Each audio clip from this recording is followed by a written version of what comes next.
All right, so I'm going to attempt to explain all of my various musical projects because some of you watching these videos, well, if anybody's watching my videos, I'm sure you've seen me promote some type of musical thing that I've been working on, or, you know, some artist or band or something like that. So I wanted to go over all of them so you guys know exactly what all of these different projects are.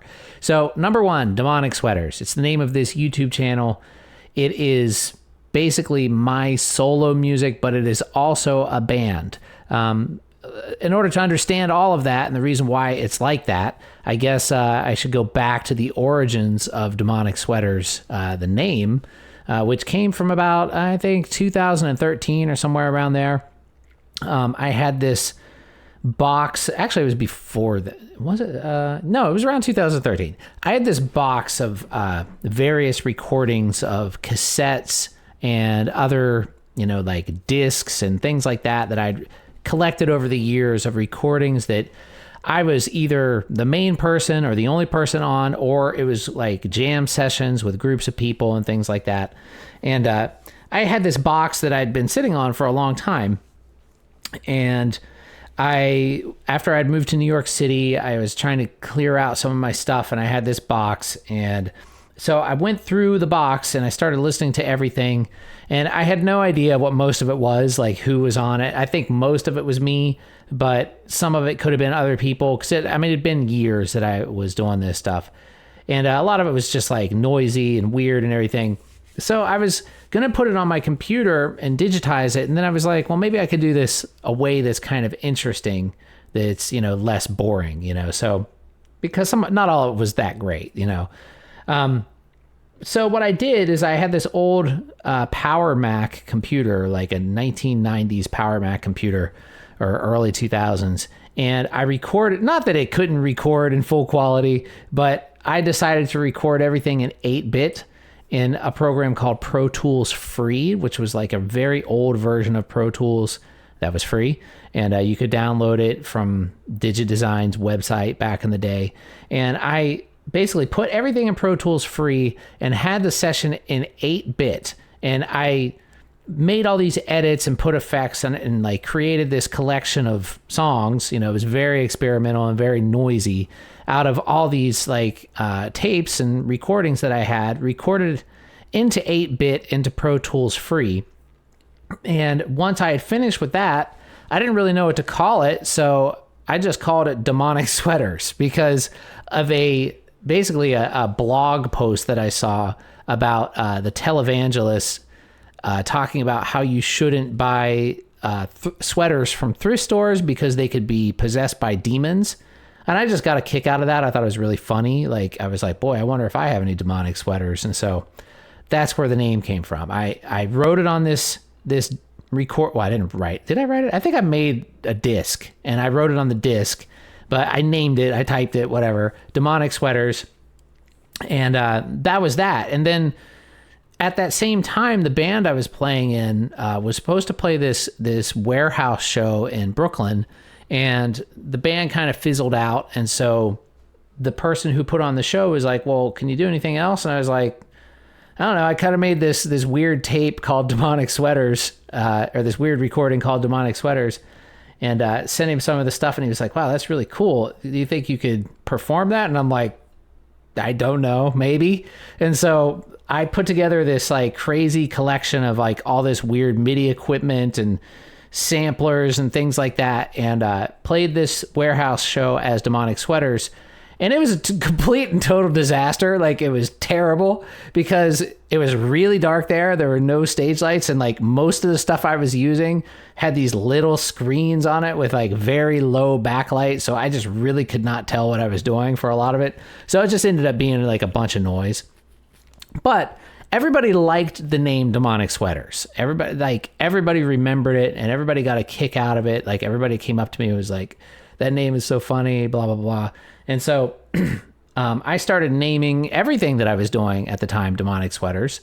All the music that I was recording, I started calling it that. And if you're interested in hearing the first Demonic Sweaters, I'll have to post a link down below. I believe I have it on archive.org, like that original Demonic Sweaters edit weird thing that I was talking about. I believe it is on archive.org, but I'll post a link down below. So, and then at that same time, I was also trying to get my YouTube channel going a little bit better. And I realized that, a catchy name is a good thing to have and people remember it. And so I was just like, I'm just going to call the YouTube channel Demonic Sweaters too. Like, whatever, I'll just do that as well. Even though my channel had nothing to do with sweaters and wasn't very demonic, but I just called it that. And it did seem to help. Like, everybody seemed to remember it.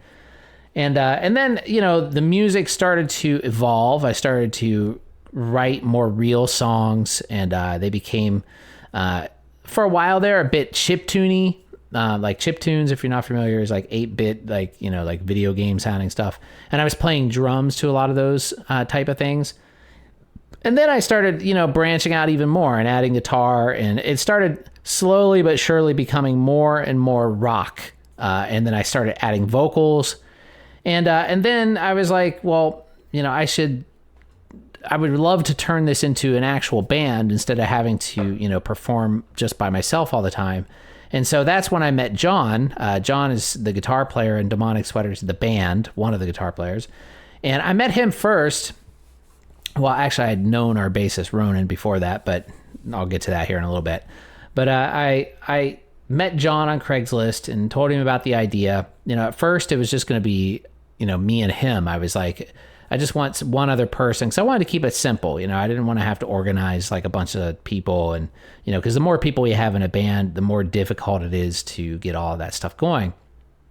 But anyway, I asked John, what my concept was I was thinking I would just run backing tracks, of like a lot of the stuff, and then he would play one instrument or two instruments. He was actually doing guitar and keyboard in the beginning, and then I was playing drums. And we played like that for a few shows, and it was really cool. But then he was like, hey, I have a friend who plays guitar. You think you want to add another guitar player? No, actually, first, that's where Ronan comes in, the bassist. First, I was like, hey, maybe we should add Ronan on bass, a buddy of mine. And I had to talk him into it, because Ronan's more of a guitar player, singer. But once I talked him into it, I think he really enjoyed it. But and he's an awesome bass player, too, by the way. And then so Ronan joined, and it was me and Ronan and John. Oh, my hair is lovely. It was me and Ronan and John. And then John suggested Steve. He was like, I have a friend that plays guitar too. Why don't we add him to the mix? And I was like, all right. So then we were a 4-piece for a while, and we played a few shows like that. And then I was playing with my friend Chiaki, who moved here from Japan, in a project called Hums at first. Which was me and her. Well, it was kind of a one-off thing. We did like a couple of EPs, and I want to post links to all of this stuff down below. Most of it is on my anthillrecordings.bandcamp.com record label. But anyway, I'm trying to clarify, but I feel like I'm making it more confusing by telling you all this stuff, but whatever.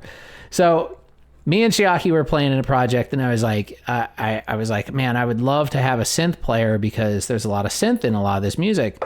And so I just asked Chiaki if she wanted to play too. And she was like, yeah, like as long as I can still do my other stuff too. And like, so I was like, sure, I'll help you with that as well. And like, so we started doing Sen, her project, at the same time, basically, as her joining Demonic Sweaters. And, it's worked out really well. And now we have 5 people in Demonic Sweaters. It started out as just me with a box of tapes, and it turned into 5 people. But so then I went through and kind of took down a lot of the stuff that I had on the streaming services that was listed under Demonic Sweaters that was just me. There's some of it that I put back up there, but there was a ton of stuff on there before. And I felt like it was kind of overwhelming, and people would go there. They didn't really know what to listen to, and there was like a lot of different sounds. So I stripped it down. First, I just had one album, Is That You, which is like the band album. It's a mixture of stuff with the full band as well as stuff that I recorded, but it has the band sound, I think. And then there's also a live recording on there and an EP on the streaming services. The EP and the live recording are 100% the full band. Like, it's not, none of it's just me. And then I re-released 2 of the older albums that I was really proud of, which was Polybius and Turn of the Scroct. So those are both on the streaming service as well.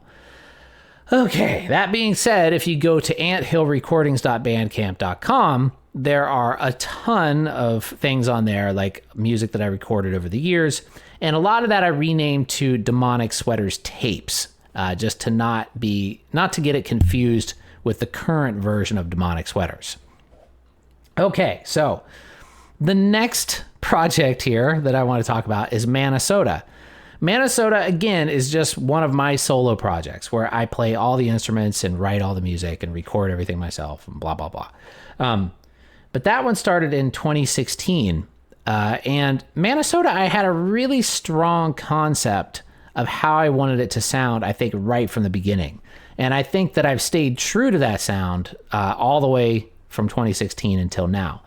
That being said, it takes me much longer to make Manasota material as it does Demonic Sweaters, because Demonic Sweaters has like no real boundaries. Like I can pretty much do anything and call it Demonic Sweaters. Whereas Manasota, I limit myself to like just acoustic guitar, electric guitar, synth, drums, and it's got this kind of mellow vibe to it. And if you've listened to it, you know what I'm talking about.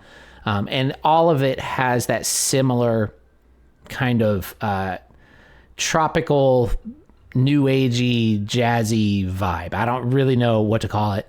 Surfy sometimes, but I feel like that it remains consistent throughout, except for there's one EP. Well, it still remains consistent, but one EP is only guitar. Like that was the one that I did during the pandemic, where it's just me playing guitar, but it still definitely has the vibe of Manasota.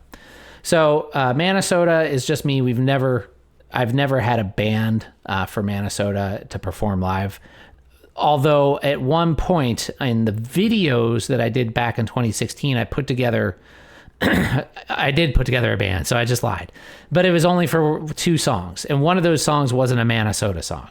But we did perform one Manasota song with a group of musicians in my studio at the time, but it wasn't like, it was just a one-off thing. So it was never like a real band that has performed shows.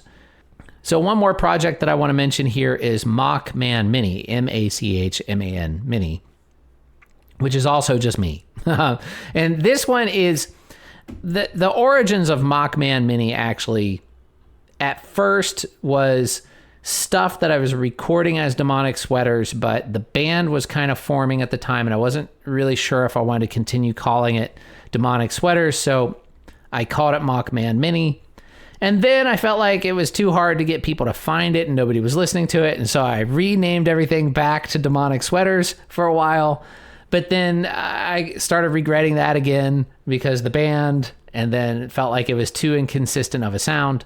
And then I switched it back to Mockman Mini, along with some of the other Demonic Sweaters releases that are no longer on the Demonic Sweaters name, but I felt like sounded more like Mockman Mini. Now, Mockman Mini is a lot of synths, a lot of electronic drums, a lot of double bass, and there was definitely a group of songs that I felt like fit more along that moniker than the others. So anyway, hopefully that makes sense. All of it's on streaming, not all of the material, but all of the projects are on streaming services.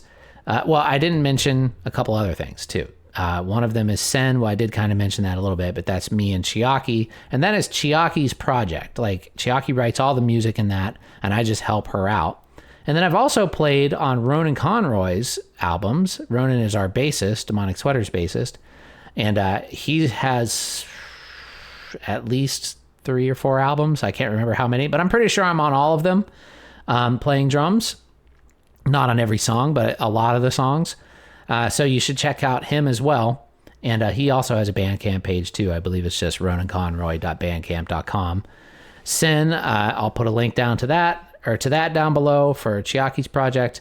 And then if you go to anthillrecordings.bandcamp.com, you will find pretty much all the stuff I talked about except for Sen and Ronan, but you will find Hums there, which is pretty much Sen, but it's different songs, and it sounds a little different because that one had more of my input on the songwriting on those songs. A little bit more. Chiaki did a lot of it, but I added a lot more. I tweaked a lot more on those. So, yeah, I think that's pretty much everything. Anyway, thanks for watching this video. If you care, it's really cool. Some of you do. anyway, there's links down below. Check out anthorecordings.bandcamp.com. Stream me, add me on, or stream us, add us, all of us on streaming services. The more you support that kind of stuff, the better it makes us feel. And the more we want to do this other kind of stuff, you know, like doing drum reviews and lessons and things like that. So anyway, thanks for watching, everybody. See you all in the next video. Later.